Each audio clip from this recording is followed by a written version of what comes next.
대통령 탄핵 소추 내용에 보면요. 헌법 위반 사항이 있어요. 그게 뭐냐면은 재해로부터 국민을 보호해야 할 의무를 위반했다. 이래가지고 헌법 위반으로 탄핵 소추 내용에 있습니다. 그래서 여기에 대한 사실 확인을 김장수 증인하고 김석균 증인한테 확인하겠습니다.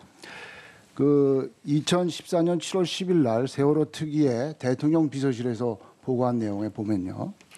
10시에 국가안보실에서 사고 상황을 최초로 서면 보고했다고 되어 있습니다. 맞습니까? 그렇습니다. 서면 보고는 어떻게 합니까? 아까 말씀한 대로 중령이 가지고 뛰어갑니까? 아니면 팩스로 보냅니까?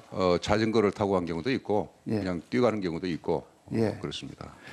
그 국가안보실에서 3차례 서면 보고하고 7차례 유선으로 직접 보고했다고 되어 있습니다. 맞습니까? 7차례의 유선 통화라고 말씀하시는 게 맞겠고요. 예. 그중에 몇 번은 제가 보고를 드린 것도 있고 예. 또 몇 번은 대통령께서 저한테 전화를 하신 것도 있습니다. 10시 15분에 예. 대통령이 안보실장께 지시하셨다고 되어 있어요. 지시사항 기억 안 나시죠? 그 청와대 홈페이지에 나와 있는 세월호와 관련해 가지고 이것이 팩트다라는 것이 있습니다. 예. 그거를 제가 보고 그거에 대해서 제가 기억을 더듬어 가지고 말씀드리는데 10시 15분에 대통령께서 저한테 전화하신 걸로 되어 있습니다. 그 지시를 받고 누구한테 대통령 지시를 전달했습니까? 지시만 받고 다른 액션 없었나요? 아닙니다. 그 보고를 그 지시를 하시면은 그 지시된 내용에 대해서 상황 반장이 하든지 아니면 상황 실장이 하든지 해가지고 해경과 중앙재해대책본부의 중대본에 그걸 예. 당시 지시사항이 뭐라고 나왔냐면요. 보고서입니다. 단 한 명의 인명 피해도 발생하지 않도록 할 것. 선내 객실 등을 철저히 확인하여 누락되는 인원이 없도록 할 것. 이게 지시사항이라고 되어 있습니다. 맞습니까? 예, 맞은 것 같습니다. 예. 10시 30분에 대통령께서 해경청장에게 전화해서 인명구조 독려 지시를 했다고 합니다. 김석균 증인 맞습니까? 예, 그렇습니다. 당시 증인은 위치가 어디였습니까? 저는 상황실에 나와서 현장으로 가기 위해 이동 중이었습니다. 지금 저 그때 보고상에 보면 10시 10분에 청장께서 헬기로 본청에서 출발해서 팽목항으로 가고 있다고 돼 있는데 어떻게 대통령 전화를 받을 수 있습니까? 제가 상황실은 이제 청사를 나온 게 10시 한 25분경이었고요. 이제 네. 헬기장에 가는 도중 차 안이었는데 한 10시 반쯤 전화를 받았습니다. 당시 대통령 지시사항 기억나십니까? 그때 그 전국의 특공대를 다 동원을 해서 구조에 그 한 사람도 빠짐없이 그 구조를 할 수 있도록 하라 그런 취지의 말씀이었습니다. 그런 지시가 있으셨죠. 예. 처음 김석균 증인이 사고 사실을 인지한 거는 9시 10분으로 되어 있습니다. 맞습니까? 9시 5분경에 이제 그 상황 담당관으로부터 보고를 받았습니다. 9시 5분에 하셨다고요? 예. 우리나라 순환구호법 제5조에 의하면 해난 사고 시 중앙구조본부장이 누굽니까? 그거는 이제 사고 규모에 따라서 틀려집니다. 이제 대형 재난 같은 경우에는 이제 그 해경청장이 중앙순환구조본부장이 되고 이 사건의 경우는 누가 중앙구조본부장? 해경청장입니다. 해경청장이죠. 본인이셨죠. 네. 그러면 이 사건의 컨트롤 타워가 어디입니까?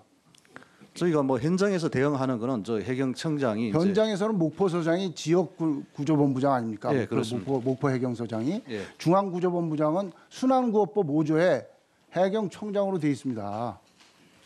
예. 그거 맞죠? 예. 자, 그러면 대통령이 사고가 났을 때 누구한테 구조하라고 지시를 해야 됩니까? 그거는 뭐 이렇게 지 라인에 따라가서 지시하실 수도 있고 직접 뭐 현장에 바로 지시하실 수도 있고 이제 구조본부장한테 저한테 다 할 수 있고 그거는 구조본부장인 김석균 증인한테 하는 게 가장 확실한 방법 아닙니까? 뭐 일단 그 현장 대응면에서는 그렇게 볼 수 있겠습니다. 자, 대통령이 증인한테 지시했습니까? 안 했습니까? 그때 금방 말씀드린 대로 그 취지로 말씀하셨습니다. 예. 여객선 사고가 났을 때 여객선에서 위험하다, 탈출해라 하는 퇴선 지시는 누가 갖고 있습니까? 지시 권자가 누굽니까? 일단 그 현장 지휘관이나 모르십니까? 아니 처음에는 김석균 증인 해경청장 하셨죠?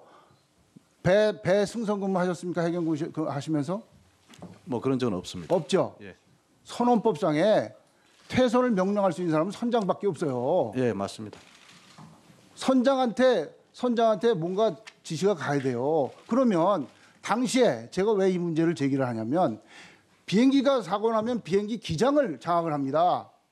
기차 사고 나면 기관사를 장악을 해요. 배 사고 나면 선장을 장악을 해야 돼요. 해경 근데 해경청장도 서해청장도 목포 서장도 단 한 번도 선장을 콜한 사람이 없어요. 선장을 장악해서 선장한테 명령을 내려야 될 거 아닙니까? 상황을 파악하고 지금 거기에 무슨 상황이 있는지 승객들이 어디에 있는지 지금 뭐라고 하는지 여객 그때 뭐라고 나왔습니까? 그때 여객 사무장이 전화로 상황실에 신고했잖아요. 지금 여객들 전부 나가지 말고 가만히 있으라고 그런다. 그럼 그런 상황은 누가 파악해야 됩니까? 대통령이 파악해야 됩니까? 해경청장이 파악해야 됩니까? 목포서장이 파악해야 됩니까? 일단 사고는 이렇게 바다 사고는 1차 대응하고 2차 대응하고 나눠서 말씀드릴 수 있는데 1차 대응은 금방 의원님 말씀하신 대로 선장이 모든 거기서 일단 초동 조치를 하고 그 뒤에 자, 이제 구조실에 가서 조치를 하는 그런 해사안전법 제43조 3항에 보면 위험에 처한 선박의 선장이 필요한 조치를 취하지 아니할 때 해경서장은 선장에게 사고 신속 수습을 위해 필요한 사항을 명할 수 있다고 되어 있습니다. 명한 사람 있습니까?